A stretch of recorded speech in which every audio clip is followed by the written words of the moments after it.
Alright, so first video on the new channel. I just came out of a channel that I quite frankly just could not stand to upload on anymore. Had 1,000 something subscribers, so I'm gonna start new, just brand new, talking about shit that I actually enjoy. And playing games that I actually enjoy. So this is a pretty good XDefiant match. This is a match that I just had this morning, actually, just like 30 minutes ago or 40 minutes ago.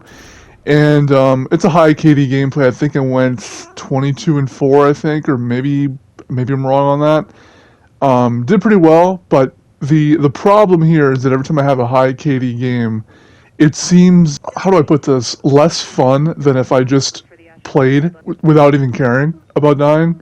I know that's like really an ass backwards thing because everyone assumes that high KD equals fun, pretty much, right? But I've always been the kind of player that even back in the old Call of Duty games back like 10 years ago, I never cared about KD because high KD gameplays meant, you know, just an unnecessary amount of worrying about, oh, you know, dying to this, dying to that. Like it's not as fun as simply just unplugging and just running around, getting some kills, maybe hitting a streak once in a while, and just seeing where the match goes, pretty much. But this was certainly not one of those matches. I decided, you know, hey, I have a new, you know, skin for the M16, bought it for $10, totally worth it, by the way. And this is coming from someone who's against, like, battle passes and store bundles and shit. This is actually the one game where I actually support the battle pass and the store shit. I have bought the battle pass in 2042, completed it, bought 2 more with it, with the credits you get back from the thing, but I haven't really bought anything from the store from that game yet, at least with like money that I put into the game. This is the one exception, and honestly I'm fine with it. This is a great skin for the M16. The battle pass I bought, it was only 700 points, which means, you know, if you just convert it, that's just $7. I wonder if the next battle pass, the season 1 battle pass, will be a little longer than this, because 50 tiers is actually pretty easy to just blow through, especially if you just binge the game a lot, which I did, by the way. But this game has just been really, I just flashbanged myself there. This game has been really interesting, way more interesting than Call of Duty has been in a very long time, and the number one reason for that is the fact that this game does not have skill-based matchmaking or engagement-optimized matchmaking. There's variety.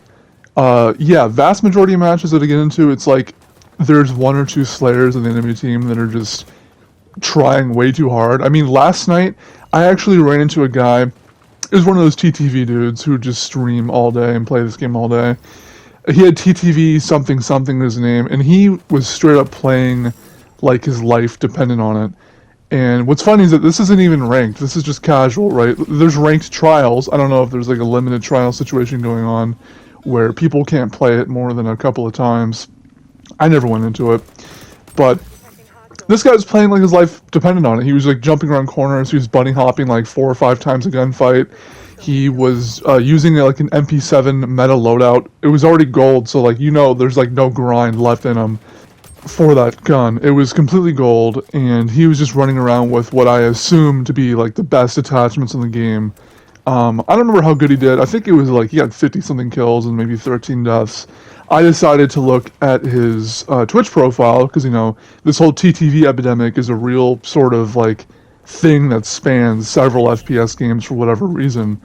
I looked at his Twitch profile, and he was streaming for, I'm not kidding you, just under 12 hours straight on XDefiant. And now this, so I don't know if he's in the same time frame as I am, the same time zone, I mean, but it was like 11 p.m. So to just wake up basically almost at noon and just stream this game all day, 12 hours straight, that to me is fucking wild. And all of this was to 8 viewers, some of which were probably just, you know, his computer monitors or some shit, or some device, so he could like read comments easily, just glance down, look at the comments on his tablet or some shit. Many streamers do that.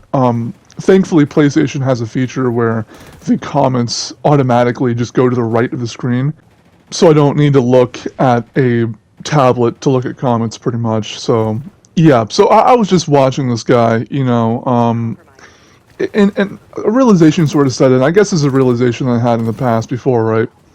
It's almost impossible to make it as a gaming YouTuber who sort of makes his channel about being good with a game, pretty much, right? But it's 100% impossible to make it as a streamer doing the same exact thing. The reason why is, I mean, just look at Twitch, for example, right? Which that's a platform he was streaming to. I don't know if I mentioned that already or not. If you go on Twitch, there is a massive board of people, and I think there's like a little setting for this too. You look to like highest to lowest in terms of views, or lowest to highest. On a few occasions, on a few games, I look from lowest to highest. And I'm just scrolling and scrolling and scrolling and scrolling. It's a fucking sea of people with 0 viewers, 1 viewer, probably just them. And I think to myself, like, I can never put myself in that position where I'm streaming for that long and I'm using strictly Twitch to attempt to grow. I've actually given advice to someone one time before on Overwatch who was a Twitch streamer. He was like trying to promote his stream and shit. And I just told him, like, look, dude, if you want to get big on Twitch or get big streaming or even get any sort of like chance at getting traction, you have to like upload clips to YouTube or something of your stream.